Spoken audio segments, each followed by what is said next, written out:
Hello and welcome to a brand new episode of Wrestling with Memories. I am Fash, the $1 million fan, and here he is. Look into my eyes. What do I see? I see a punk without a personality. Wax, the brain Hussein. You've been out of commission, which means our show's been out of commission as well. Cough, that's been troubling you. Thankfully, it wasn't COVID and you're on the mend. But what I want is for everyone in the audience who's watching and listening to keep chanting. Brian Danielson, instead of yes, keep chanting, control the cough, control the cough. We need to get through the show. That Yeah, was there a you fake go. one there. It's a fake one. I'm You're sure the real absolutely one right. will show up. I have had this lingering cough now for 3 weeks almost. Every time I started a sentence, I would just be splurting out some coughs. But thankfully, it's a lot better. And I've got the mute button at the ready just in case I do go off on one. But I'm feeling good. But I can't take all the credit here, Fash, for the delays. First couple of weeks, there were various building delays in your latest house project. Yes, I don't think anyone's interested in that, but yes, there's been some delays at my side as well. We're looking at, Wax, we've mentioned it. We're trying to create a man cave where we can do our podcast, or at least probably, social distancing, etc. Maybe we can do some shows together there. But yeah, I'm looking for a new location within my property, which will be more friendly to Wrestling with Memories. So some delays there. Delays with your health, but now we're back, and we probably have to remind everyone where we left things off. Absolutely. Before we left off, before the long break, we covered in detail the run up from WrestleMania all the way through to about a month prior to SummerSlam 1992. This is, of course, the SummerSlam that was held in the UK. We covered very much the angles that were coming out of WrestleMania and what we thought was going to be the build up and the actual matches to SummerSlam. But we also covered how things all suddenly changed very quickly, Fash.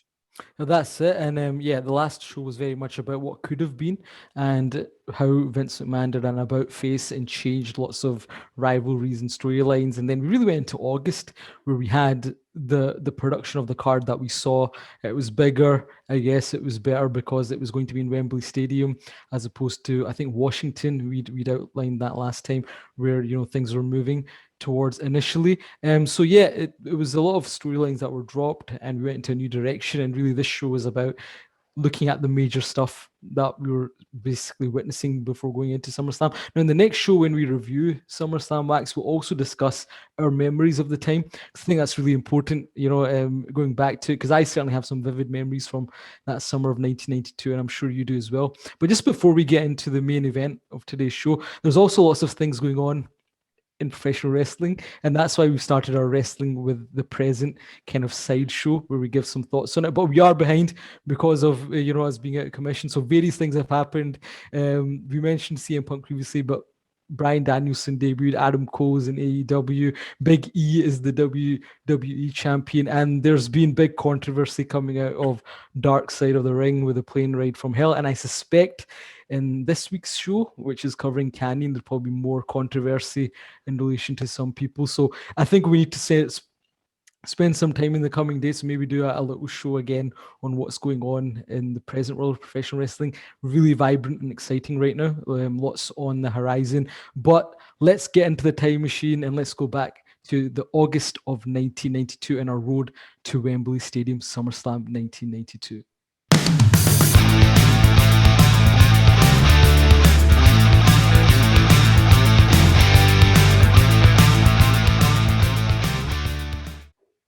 Okay, Fash, let's deep dive into the last month's run up to SummerSlam 1992. And let's very much focus on the world title picture. Coming out of WrestleMania, we've seen Macho Man Randy Savage beat Ric Flair for the world title, and he would hold on to that title all the way through this run up. And about a month prior to SummerSlam, as we talked about, lots of changes happening. Prior to this, we thought it was very much going to be the rematch between Ric Flair and Macho Man. But suddenly, out of the blue, it's announced at the same time that SummerSlam is announced that the main event would actually be the Ultimate Warrior versus Macho Man Randy Savage for the world title. Now, first of all, completely out of the blue, Fash, how did you react to that news?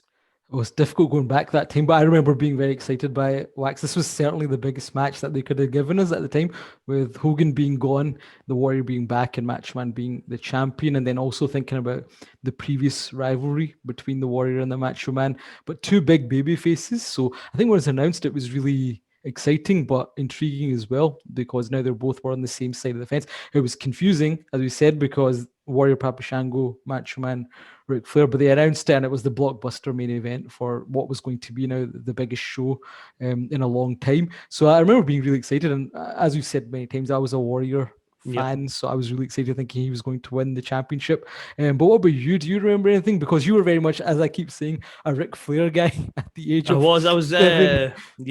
I was very disappointed that it wasn't going to be Ric Flair, but very quickly you realised that Ric Flair was going to be an integral part, along with Mr. Perfect, in this whole storyline.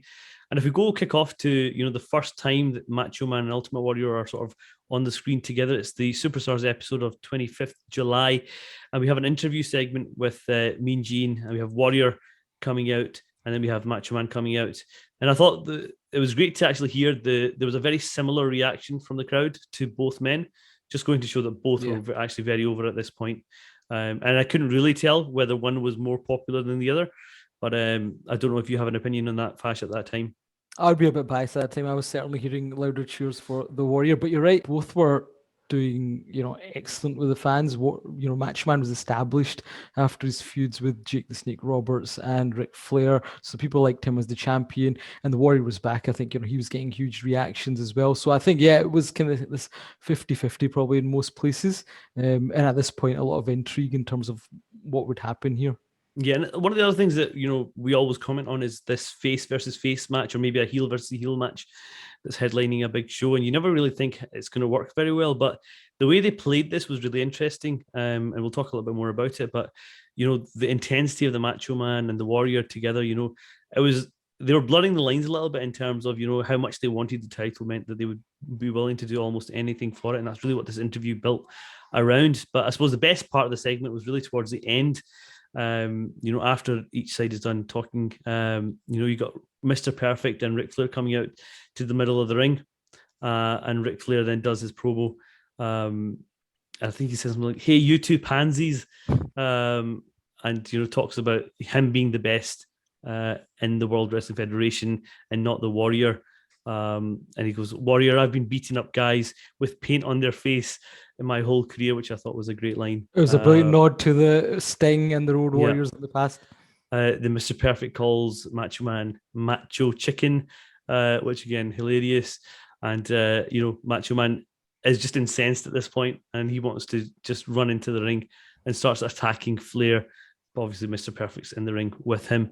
And at that point, you think very much it's a 2-on-1 situation, but they've forgotten about the Warrior Fash, who makes his entrance and saves Macho Man. Not that Macho Man has any gratitude he makes in the him. save, but the Macho Man doesn't like that, and we get the first stare down between the two, and essentially they're about to go at it, and then as ever, officials get in the ring. But this was great, as you say, because the Macho Man is incensed. He's playing that kind of short fuse character. Warrior saves him, but he doesn't trust him, and they're going to face each other. But Ric Flair's not out of the picture, and this is what made this unique, because we said what happens to Ric Flair now, so he's annoyed. And I remember at the time Mr. Perfect's on commentary with Vince McMahon, and he's incensed, enraged that this announcement's been made and Ric Flair's been overlooked. So it was a good way to kick things off, and you don't know what's going to happen with Flair and Perfect moving forward. And what was interesting watching this again, they then played this sort of story in the future a number of times, I think, in WWE and in WCW.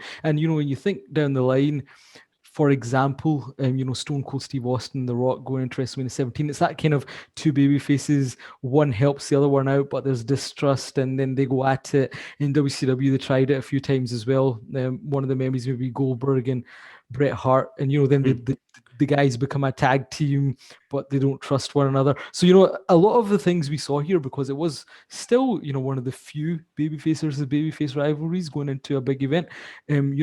Some of this was then used and tweaked in later years, which was quite interesting. Yeah, and I think already in just one episode, they've managed to get the audience into this match, and the intrigue of Mr. Perfect and Ric Flair being involved as well. It leads on to a couple of weeks later, Superstars again on the 8th of August. And this time we've got a single promo from the Warrior, and I think he's with Mean Gene. He's talking about the SummerSlam match. And, halfway through, Ric Flair comes out to interrupt him. And Flair says that Macho Man was on the phone to Mr. Perfect, asking him to be in his corner so that he would guarantee victory. I think he says victory is a virtual lock, big boy, is what Ric Flair says if Macho Man has Mr. Perfect in his corner. Ric Flair says it's not a done deal yet. Warrior can still get in on it. And Warrior very much says that if Macho Man has made it clear that he was willing to do anything it takes, then he would do something similar. And I think just that, again, we talked a little bit how Warrior gets bashed for his promo skills, but I think in this period, in this run up, I thought he was immense. Yeah, absolutely. No, I agree with you. People just overlook good stuff when it comes to Warrior. A lot of people in the industry, and here, yeah, it was, and he was very much, the intensity, but also this kind of, eagerness to win the title and the distrust, the shock on his face. Everything he played throughout this was really, really good, and it did remind me once again a little bit of Steve Austin, The Rock, when Stone Cold's willing to do anything for the title, and in that case we saw a heel turn. Obviously, here we're going to not quite get that, but it was the same thing, and it wasn't over the top, it wasn't stupid. You genuinely felt that he wanted the title, and the distrust that both are going to show was excellently done. Yeah, and just he finishes off the interview saying, I and these Warriors will go on record to say we will do anything and pay any price to win the WWF title. And that leaves the door open to, us thinking that, yeah, they're willing to hire her Flair or Mr. Perfect in their corner. Yeah. It's then the week later, on the 15th of August, we've got a segment this time with Mean Gene and the Macho Man. And Gene questions Macho Man about, his deal with Flair and Perfect, but he doesn't really clarify anything, the Macho Man, and he just says, let's assume I'm not. It seems like the Warrior's been shaking down to his boots, and so I won't confirm whether I am or I amn't, because he's playing mind games with the Warrior. And this time it's Mr. Perfect who comes out to the stage, and he goes, I'm the greatest manager in the WWF. And we've been in negotiations night and day with the Warrior, and he's made an offer and I might not be able to refuse it. And he goes, I'll be there in one capacity or another. Yeah, and the real place, and for me, watching this as a kid, I still recall thinking that Warrior's not cutting a deal with these guys. It's Randy Savage, if there is. Divided loyalties, isn't it? So they're getting the fans to pick a side. Yeah, but at the same time, now maybe I'm wrong and we weren't as smart as we thought we were as 7-8-year-olds. But I think even at this stage, part of me felt this is just a ploy by Ric Flair and Mr. Perfect, because we'd watched so much wrestling at this point, even though we were quite young. But I think out of the two, I was thinking, okay, Macho Man, it doesn't add up because, week one Warrior saved him. Ric Flair's came out, and it doesn't make sense for the Warrior to do it. But you made that point, and now if we were looking at it from a kid's we're missing a lot of stuff here. But if you're looking at it from adults watching at the time, we're willing to pay any price, etc. Is really planting the seeds that the average kid doesn't get. They're cheering, but it's kind of a bit heelish from the Warrior as well, saying he'll do whatever it takes. And obviously the stakes are getting raised now. So you've got Flair one week pointing to Savage. Next week, Mr. Perfect's pointing to the Warrior being a bit crooked, and we don't know. And it's this intrigue building again. And it's a unique way, I say, two baby faces. So there's a heel involved as well. The heel was just not in the match. Yep. And it's really interesting. I loved it, the whole way they did it. In neither week did they confirm or deny that they're doing something or not. And that just added to the intrigue. A week later, we've got a segment with Mr. Perfect, and he goes and talks about how each of the Warrior and the Macho Man think that they're going to hire Mr. Perfect, but we're just going to have to wait and see as to which side he's really on. And it's announced in that same show that they're going to have the Warrior and Macho Man team up against the Nasty Boys in the sort of go-home edition of Superstars.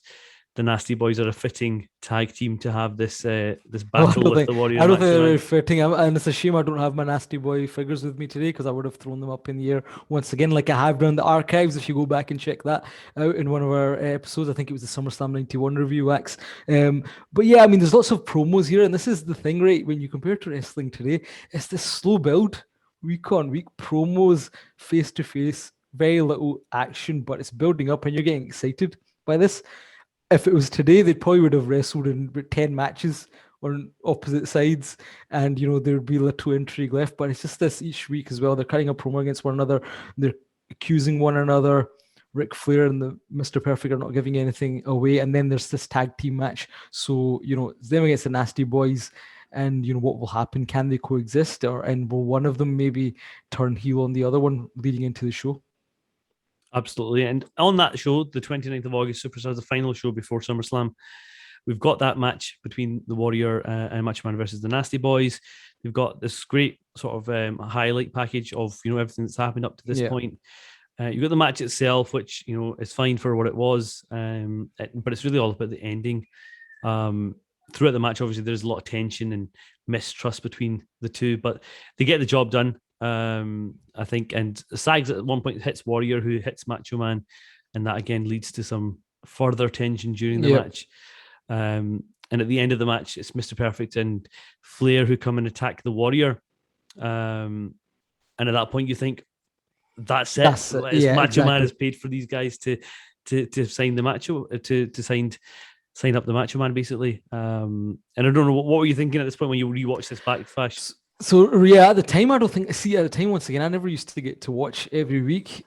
So I'd get bits and bobs from people like yourself. But watching it back, that was what you'd think at the time, right? They're finally attacking him. It's the go home show. Savage is the guy. But still something wasn't adding up, because you're still thinking, well, the man who had the rivalry here was the Macho Man with Ric Flair, and they've hated each other's guts. Elizabeth's out of the picture, but you think about it, so how could he do that? So you're still a bit confused. And obviously, we get a great post-match segment where once again, people that rip into the Warrior, his interview posts this with the paints all off his face, and Mean Gene's interviewing him. It's excellent, where he can express his rage.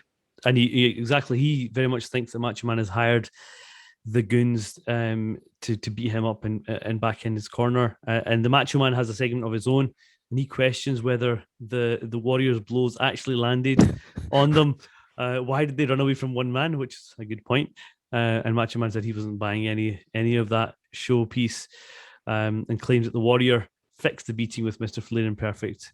And I just thought it was a perfect way to lay the groundwork for a match between two faces. Yeah, and the thing is, right, the Warriors probably one of the crazy people that would pay somebody to beat them up, probably not even pay them, just say, come and do it. But yeah, I think it was really interesting. And, we're in the UK here, we're getting excited about this big main event. I still felt at the time Warrior would beat the Macho Man. And now, maybe we discuss this in our next episode, Wax, but there's a lot of conjecture even to now if one of them was actually supposed to turn heel and then pulled out. Yep.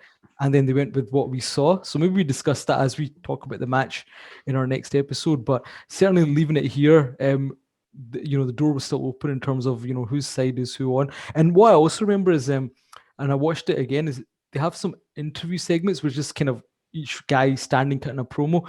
And they show the same timeline and scenarios, and the Warrior presents it how he sees things, and Macho Man presents it how he sees it. So they're spinning each segment to suit their own argument. So I'd encourage anyone to go and find that online. But that was brilliant as well. And it's the stuff like that we wouldn't have appreciated as kids. But if you're an older fan watching it, it was brilliant, because they're both, looking at it from a totally different viewpoint to confuse the audience in terms of what's going to happen in the big main event. Absolutely. And it's a big match, a big setting for it, and with lots of intrigue. And remember, going into this WrestleMania 7, Warrior had retired the Macho Man. So, and I was actually I was thinking that they never brought that up through this whole angle. It would have been another way to play on, this fight between the two. But obviously they went with Flair and Mr. Perfect, who were great foils for both Warrior. And I think the outcome would have probably driven that as well, right? Because if you're going to play up to that, then it's redemption for the Macho Man, isn't it? Yeah. And that wasn't what they were potentially going to do here, so maybe they didn't. But we as fans knew that had happened, and that's why I was a strong believer that the Warrior's going to be the champion at SummerSlam. Will he or won't he? We'll discuss that in the next episode. But certainly this was for SummerSlam we thought we'd never see, as it was hyped. Big show. This was a huge main event, and I remember being super excited for it. Back in the summer of 1992, and I remember every kid was super excited for it, and they had their favorites. And I don't know, in terms of, like I said, Ric Flair was your guy, Ray, but in terms of Macho and Warrior, I would think you would be siding with the Macho Man, given you were really into his Jake Roberts angle. But do you recall who you're going for in this main event? I think it was the Macho Man, and even when I was watching back, I was almost siding with him throughout this whole sort of angle. And not that I don't that I dislike the Warrior in any way, shape, or form, but I was a sort of Macho Now you Man. appreciate it. I mean, Macho Man worked so well with the Yeah. Warrior. You know, he really got the best out of him. Probably Warrior's two best opponents are the Macho Man and Rick Rude, and I'd say Macho Man's his ultimate. Yeah, well, I'm best looking forward opponent. to rewatching SummerSlam and covering this match in our next episode.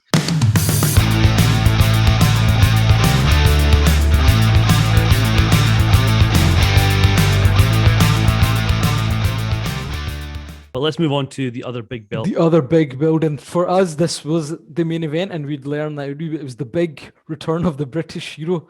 The British Bulldog would take on Bret the Hitman Hart for the Intercontinental Championship. And Wax, once again, big change, right? We were thinking we are going to get Shawn Michaels against Bret Hart. Rumors that time, ladder match. And we thought British Bulldogs was going to be in a throwaway match with the Repo Man. But once again, the location is Wembley Stadium. So they've got to have the big British star in a prominent match. And then they announce it that, you know, it's going to be Bret Hart versus the Bulldog. They kept saying his hometown, which is not true. Of course, we know London is not the hometown of the British Bulldog, but yeah, it doesn't make a difference in terms of the hype. But this was huge at the time. And they revealed something that we didn't know as fans and, you know, most people watching, that these guys were actually brother-in-law, something that had never been mentioned to my recollection on WWF television. Yeah, something that we never really used to come up. Real life, real Yeah. family life was never really mentioned. But on that 25th July episode, which seems to be like a monumental episode. That's where he changed everything, wasn't it? We yeah. talked about there was probably 2 sets of tapings, and Vince McMahon's ripped up the script, and on this show, this is what we're doing, and everything's thrown at you in one go, pretty much. Yeah, it's announced that it's going to be Bret Hitman Hart against the British Bulldog for the IC title. And we get a promo from Bret where he announces, you know, that Bulldog is married to his sister. And then Bulldog later on in the show saying, you know, there's a lot of tension in the families. And there's a point made about him being undefeated in England.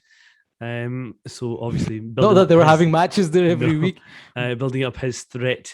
But very much, I mean, if you think about these two guys, you would say they're, you know, bona fide mid-carders. They came up together in the tag team division. They've had their sort of singles pushes in different ways, but very much in the forefront. If you're looking at WWF characters of the early 90s. And you know what, this is interesting. So we're talking another babyface versus babyface match. So this is where it's different again. We've got that in our world title picture, but we've got this for the Intercontinental title as well. So once again, who you're supposed to side with? Now, I think in the US, in most markets, Bret Hart's way more popular than the British Bulldog at this time. But you've got the dynamic of the UK. Now, what I did find interesting was the point, like I said, you know, the Bulldog alluding to there being tension in the family, even though the match had just been announced. So we can go by kayfabe that maybe, you know, they were told weeks in advance of this going on, but it seems that the family got tense extremely quickly. But, well, this family we know has as you know, yeah. So this is you know, a very unique family. But as you say, this was the first time outside of Macho Man and Elizabeth, you didn't know about people's personal lives, and this was like, once again, in this cartoony world, we're going to like real life. It feels as if this is a totally different part of the universe compared to everything else we're seeing. Absolutely. And they really build it up in the coming weeks, Wax, when they bring in, you know, promos from family members, which I thought were brilliant, and I did get a chuckle out of a few of them as well. Yeah, we'll come to them shortly. We've got the following week after the announcement, we've got British Bulldog saying, you know, let's keep it between me and you, Bret, and keep the family out of it. Again, just referencing the fact that the family is divided between the middle, between who's going to win. But it's the week after, I think, that they've got the first involvement of family members. It's Stu and Helen Hart, obviously the father and mother of Bret and Owen and the other Harts. And, you know, they're very much talking about house divided.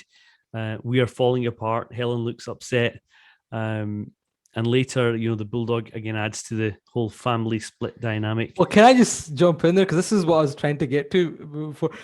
This was really funny to me, because if you watch, yeah, you're saying they are, but really it's Helen who's doing a very good job acting and showing the. And Stu's just sitting there. Stu doesn't give a shit right about anything. He's just sitting there like he has no clue what the chat is about, and he's kind of sitting there looking. Could care less. Really, it's as if, you know, he's kind of saying, let's wrap this up so he can watch his favorite TV show. Go back and watch this. Helen's acting is actually pretty good if you like this kind of cheese.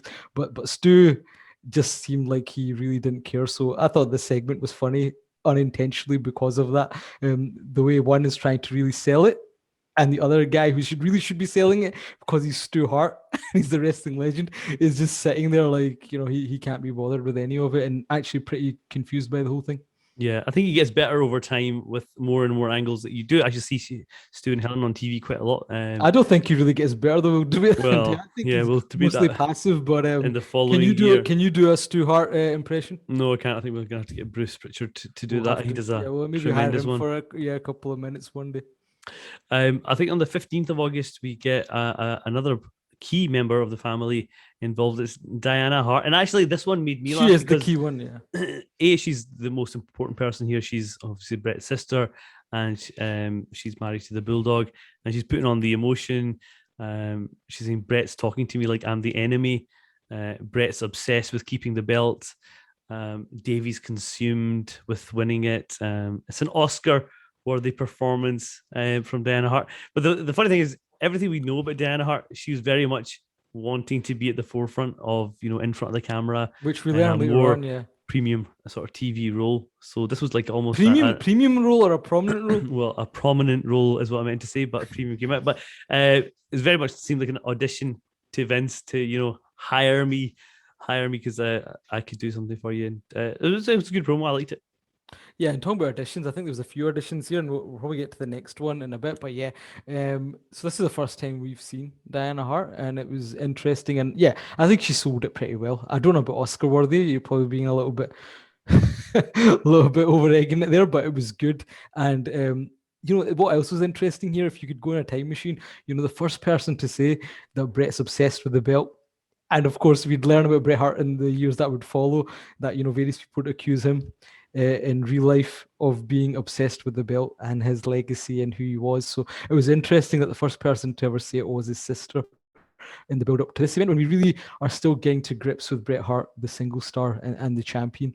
But yeah, as you say, Bulldog talks about, she says, sorry, that, Bulldog's doing it for the family. He's doing it for us, the kids, to put food on the table. So they're really playing on this emotional turmoil between the two guys.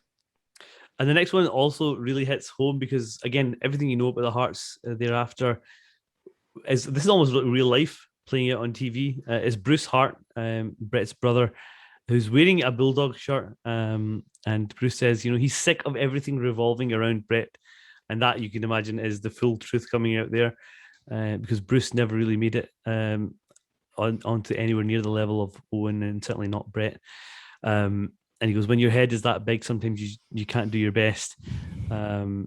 And then, I mean, what are your comments on that? Well, this is the one I actually want to talk about, the three of them. So I was like, because we don't ever talk about what we're going to talk about Wax in the show, this is the one I was looking forward to the most because, yeah, Bruce Hart comes across pretty pathetic here. And you're talking about auditioning. He's auditioning. And I don't know if you know, this guy at this point had started planting the seeds of his own storyline that would never be without really consulting anyone. So, like I say, he takes digs at Bret, which to the audience would make no sense, right? This guy we've never seen on TV. Why does he not like his brother? But we will learn later on, a year later at Survivor Series, Bruce Hart had been pitching this storyline to Vince McMahon for a while about being in the WWF and then turning on Bret through jealousy. So the role that Owen Hart plays a year later, Bruce Hart was wanting that role, and it was actually Bret that nixed it, and Owen got it. So there's a whole story here, and I didn't realize this interview until I went back and saw it. So this is where he's really planting the seeds about, looking at himself and going into business for himself to kind of start something with Bret. But if you're just watching this coolly, it doesn't make much sense because once again, he's positioning him as the kind of heel here and just going off on tangents about, Bret having a big head and all this kind of stuff. But we would learn later on that Bruce was very much, as you say, I think jealous of where Bret was and maybe, where Owen would be. So he's trying to basically get in front of the cameras and maybe secure himself a job. But I certainly found this the funniest one because it very much just seemed like one guy going into business for himself. Absolutely. And I think a couple other interesting things about this show in particular, Bret has a match later on, and then during that they play a very, very short interview from Owen Hart, who very much says he picks Bret to beat the Bulldog. But there's also another interesting little tidbit I think we talked about a little bit previously, is during the match, Papa Shango comes out and he's doing his, usual voodoo gimmick. Spell. And it looks like he's cursed or put a spell on the Hitman. Not that it impacts the result of this match, But I think you referenced this potentially being an angle after SummerSlam. Yeah, so this interesting. So from memory, I think what happens is Papa Shango does come out here, wax, but prior to that, I think Papa Shango was attacking a jobber after he's won a match, and Bret comes out and makes a save, which then later in the show, Papa Shango comes out, and what we see, what he was doing to the Ultimate Warrior some months ago, we see him basically putting what seems like a spell on Bret Hart. Now, I really couldn't recall this until we started doing these shows, and they do allude to it.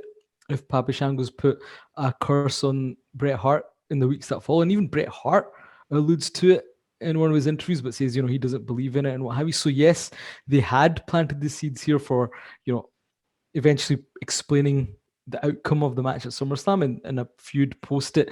We know that's not going to happen, but certainly this was something I totally didn't remember happening at the time, and it was interesting to watch it now and revisit that. So there's once again a feud going on, but there's another angle at the side which might lead to something, which is interesting. WWF was doing at this point. Absolutely. So there you have it. I mean, that's the build up to the two big title matches at SummerSlam 92. So both matches, I think, that are well worth your while to going out and go watch them before we do our show next week, and cover those details. I'm actually looking forward to watching that Bret Bulldog match. I've not seen that in a very long time. One of the best ever, isn't it? We're talking about Intercontinental title matches. But yeah, at this point, I don't know. Once again, it was like a match that was an interesting match, but I don't remember being overexcited for it. And maybe it was because the British Bulldog was obviously the biggest British star there right now. I mean, we used to think that Roddy Piper was generally from Glasgow, so he's probably, in Scotland, our favourite. But I don't know. At this point, I didn't really have a favourite between them, even though the Bulldog was representing the UK. And it was more. For me, I'm a Bret Hart mark. You're a big for Bret me, Hart, watching Bret come through the ranks was something special. In every match, I would be really exciting for me, regardless of who it was against. And this one had that little added edge to it, being a family matter and being the British Bulldog, who I also was a big fan of. I actually really was looking forward to it. You were a big Bulldog fan, I remember, and and we've mentioned this in the last show, but because this was kind of thrown together because of Wembley Stadium, control the cough, wax, control the cough, that's it, press the mute button. They had a match which was a dark match, which I discussed previously, that was a really good match. And we don't know if it was a trial for this or just something they put together because it was going to be Bret Hart and Shawn Michaels. But it's a good match, which Bret Hart wins, which you can also find online. So this was before, this match was announced, and obviously a dark match, so it wasn't televised. But yeah, we've got the kind of two big matches. And you know what I like about this, Wax? This was the way it should be. The two biggest single titles are the two biggest, most promoted titles and matches at the event, which we don't get once again right now. There's just a number of titles, but they don't mean as much. And this was a time when the Intercontinental title did mean a lot, and it was genuinely, the second most important thing going on. Definitely. Anything else, Fash, you want to mention in the build-up to SummerSlam 92? Yeah, well, I think with some of the other matches, let's quickly run through them. I mean, we'll obviously cover each match as we do the review show, but we've talked about the turmoil in the tag team division. Didn't make much sense. There was various flip-flops. We know that the Beverly Brothers will take on the Natural Disasters now. Wasn't excited about that. The other tag team match will be the LOD versus Money Incorporated. So at one point, that was going to be your tag team title match, you would have thought. The other kind of big kind of marquee match probably that you think about on this card was the Undertaker versus Kamala. Once again, thrown together, Wax. It was Berserker and Undertaker taking each other on. Kamala debuts around about the same time. They drop the Berserker angle, and suddenly, there's a face-off between Kamala and the Undertaker, and we get this match announced. And then it's really just promos, isn't it, between the two? There wasn't that much interesting stuff. There wasn't much happening. It's Kamala just running away from the Undertaker, really. Yeah, they're doing it very well in this character that we doing it very well. And I guess he was a newcomer, he's this monster, so you're intrigued because this is the first kind of big monster that the Undertaker's facing. We kind of maybe forget this. Yeah. To this point, he was the heel Jake Roberts, so this is his first big kind of monster opponent, and we know there's going to be lots of that. But that was being hyped up around this time in terms of big match. One that I do think is interesting because we've talked about babyface versus babyface. It was heel versus heel, which we really didn't see back then, and this was a match that was hyped up once again because of the changes. Shawn Michaels and the model Rick Martel. Now, this had a very interesting premise, but once again thrown together because the Intercontinental title match got basically changed leading into this. Yeah, they were obviously everybody recognizes Shawn Michaels' talent at this point, so they really want him to have a massive push, and they do give him a lot of TV time every week. Interview here and there with Sherry by his side. But the interesting concept for this match is that both have agreed that they're not going to punch each other in the face because obviously they don't want to do any damage to their good looks, which is a hilarious little, It was, and it was tidbit of Sherry the that match. drove that, wasn't it? So in terms of how I went back to kind of remember how this feud kind of came together, because like I say, it was thrown together, and it's really an episode of Superstars, I think. It might be challenge. It's Rick Martel getting a title shot against Bret Hart, and he's got Bret Hart in the Boston Crab, and suddenly Shawn Michaels comes out and attacks Bret Hart, and Martel gets disqualified. So that starts it. And the next week, Shawn Michaels is taking on a jobber, and model Rick Martel comes out, and interestingly, he looks at Sherry, he winks at her, and there's a bit of shock from Sherry, but then she winks back at him. So it sets some tension going on. And the week after, it's Martel against the jobber, and you've got Sherry coming out and watching. And actually, it's Sherry that puts the stipulation in place. So it's like she doesn't want to see Mhm. these faces get damaged. So this, and both heels agree to it. So another kind of interesting premise, something thrown together, and some intrigue behind it as well, because you hadn't really seen bad guy versus bad guy at this point. So a mid card match, but we down the line we'd appreciate how good these two are as workers. Absolutely. In terms of anything else, it was Crush and the Repo Man. We talked a little bit about their demolition links in the previous episode.